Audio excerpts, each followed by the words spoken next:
Hello students, आज हम बहुत ही इंपॉर्टेंट टॉपिक पर डिस्कशन करने जा रहे हैं। ये टॉपिक आपके लाइफ के, आपके फ्यूचर से डायरेक्टली प्रोपोर्शनल है, डायरेक्टली रिलेटेड है। ये जो आप डिसीजन लेंगे, ये आपकी जिंदगी लिटरली बदल सकता है। अगर आप लेंगे तो भी, अगर ये डिसीजन आप नहीं लेंगे तो भी।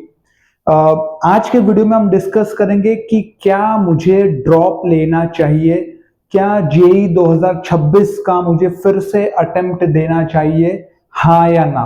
ठीक है। ये क्वेश्चन सबके मन में आ रहा होगा जिनका थोड़े से के लिए क्वालिफिकेशन रह गया होगा या क्वालिफाई किया भी होगा तो उतना सेटिस्फैक्टरी परसेंटाइल नहीं बना होगा। तो ये सब जब आपके साथ होता है, जब आप पहली बार 12th स्टैंडर्ड में अटेम्प्ट देते हो, उसके बाद डेफिनेटली एक मन में सवाल आता है कि क्या मुझे ड्रॉप लेना चाहिए या नहीं। ठीक है। तो सबसे पहली बात तो बता दूं, अगर आपके मन से नहीं आ रहा है ना कि आपको ड्रॉप लेना चाहिए, तो आप ड्रॉप मत लीजिए। अगर आप अपने दोस्तों के फैसिनेशन में, अपने कोचिंग क्लास के फैसिनेशन में, या किसी का वीडियो देख के या किसी का स्टोरी सुन के अगर आप इंस्पायर हो गए हैं कि मुझे भी ड्रॉप लेना चाहिए, तो आप ड्रॉप मत लीजिए जब तक आपके अंदर से नहीं निकल रहा है कि मैं ड्रॉप लेके इस बार क्रैक कर दूंगा, मैं पूरी ताकत लगाऊंगा। जिसके अंदर जोश जुनून नहीं होगा उसको ड्रॉप नहीं लेना चाहिए। ठीक है। तो सर किसको ड्रॉप लेना चाहिए वो मैं डिस्कस करूंगा स्टैटिस्टिक्स के साथ में, आपको बताऊंगा कि किसको ड्रॉप लेना चाहिए और क्या आप उसमें आते हैं या नहीं। ठीक है। तो एक बात तो मैं आपको बता दूं कि आपके मन से आवाज निकलना चाहिए, पहली बात। ठीक है। दूसरी बात, सर ड्रॉप ले भी लिया, सिलेक्शन हो भी गया, तो क्या ये वर्थ इट है? क्या मेरे लाइफ का एक पूरा साल एक एग्जाम के लिए या एक कॉलेज के लिए डेडिकेट करना क्या वर्थ इट है? And I would say yes, it is worth it. देखो, हमारे कंट्री में पॉपुलेशन बहुत ज्यादा है, कट थ्रोट कंपटीशन है, और पहला मौका आईआईटीएंस और एनआईटीएंस को ही मिलता है, इसमें कोई दो राय नहीं है। एक एग्जांपल से मैं आपको समझा दूं, जैसे एक क्लास के बाहर मैंने दो टीचर खड़े कर दिए और मैंने आपसे पूछा कि आप कौन से टीचर से पढ़ेंगे। एक टीचर आईआईटी पास आउट है और एक teacher non IIT pass out है। आप क्या करोगे? बोलोगे मुझे आईआईटी पास आउट से पढ़ना है, आप नॉन आईआईटी वाले को मौका भी नहीं दोगे। और अगर वो आईआईटी पास आउट वाले ने अच्छा काम कर दिया तो जो नॉन आईआईटी था वो कितना भी अच्छा, उसका नंबर कभी लगने वाला नहीं है। तो ये मैं नहीं कह रहा कि लाइफ का पूरा सक्सेस आईआईटी एनआईटी पे होता है, ये कहना गलत बात है, ऐसा नहीं होता। सक्सेसफुल आदमी आईआईटी से भी बनता है, नॉन आईआईटी से भी बनता है, लेकिन इस बात में भी कोई शक नहीं है कि जो पहला मौका होता है वो आईआईटीएन या एनआईटीएन को ही मिलता है। ये बात 100% सही है। ठीक है।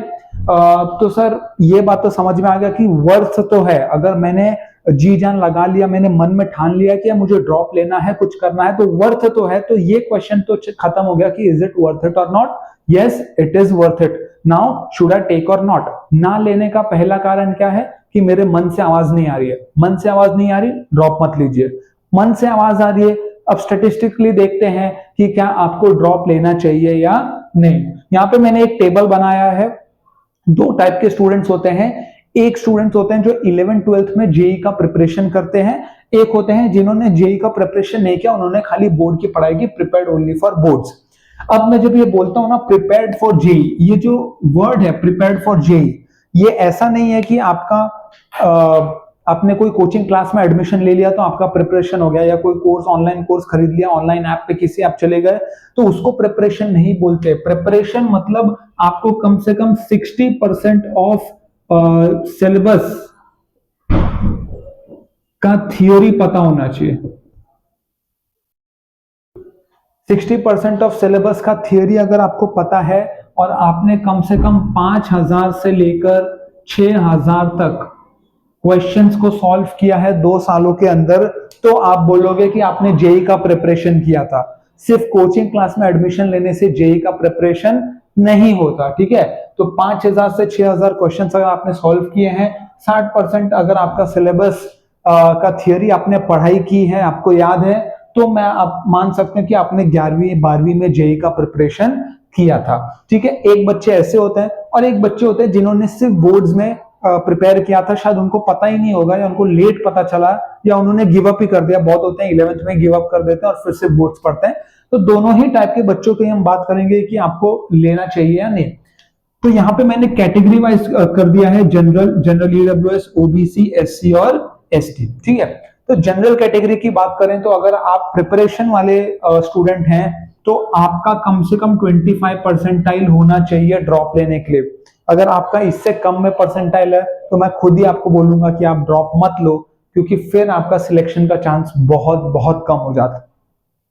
ठीक है, अगर आप ईडब्ल्यूएस में हैं तो वो गिर के हो जाता है 20 परसेंटाइल। अगर आपका 20 परसेंटाइल या उससे ज्यादा है तो आप ड्रॉप ले सकते हैं, लेकिन सिलेक्शन उसी का होता है, मैं फिर बोल रहा हूं, जिसमें जोश और जुनून होता है, जो दिल से लगन से मेहनत करता है, दिल से आवाज आ रही है और ये क्राइटेरिया सेटिस्फाई हो रहा है तो ही आप ड्रॉप लीजिए। दोनों में से कोई एक भी मिसिंग है तो ड्रॉप मत लीजिए। उसके बाद आता है ओबीसी। ओबीसी में अगर आपका 15 से 18 परसेंटाइल है, उससे ज्यादा है, तो आप ड्रॉप ले सकते हैं, आपका सिलेक्शन का चांस है अभी भी। एससी और एसटी में वो हो जाता है 10 और 5 परसेंटाइल। ठीक है, अगर आप एससी के हैं तो आपका 10 परसेंटाइल से ज्यादा है और एसटी के हैं तो आपका 5 परसेंटाइल से ज्यादा है, तो आप ड्रॉप ले सकते हैं।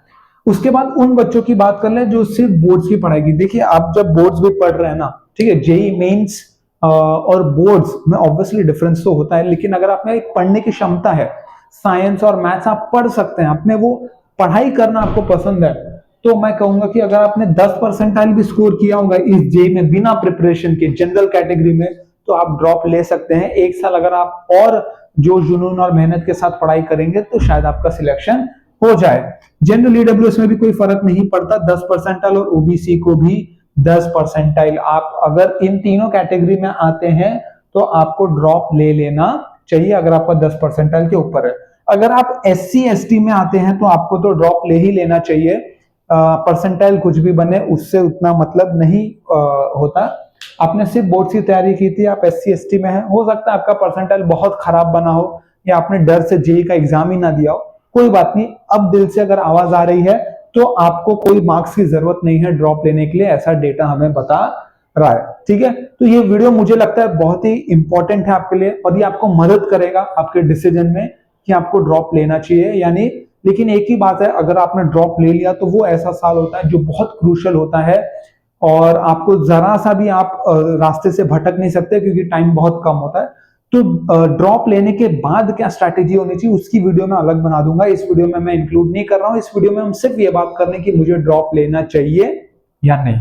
ठीक है, तो आई होप आपको अब इस सवाल का जवाब मिल चुका होगा। कमेंट करके बताइए कि आपका क्या परसेंटाइल बना है, किस कैटेगरी के आप, और आप क्या डिसाइड कर रहे हैं। ये वीडियो अगर आपको पसंद है तो इसको लाइक करिए, चैनल को सब्सक्राइब करिए, क्योंकि मैं फिजिक्स भी पढ़ाता हूं और इस चैनल में मैं अगले 6 से 7 महीने में पूरा जेई का फिजिक्स कवर करने वाला हूं। पूरे रिविजन सीरीज बनाने वाले हैं हम लोग। उसके बाद हम पीवाईक्यूज भी भर भर के सॉल्व करेंगे, रैपिड रिविजन सीरीज भी करेंगे, बहुत सारी पढ़ाई करने वाले इस चैनल पे। तो चैनल को सब्सक्राइब जरूर से कर लेना। फिजिक्स तो मैं आपका यही करा दूंगा। बहुत बहुत शुक्रिया।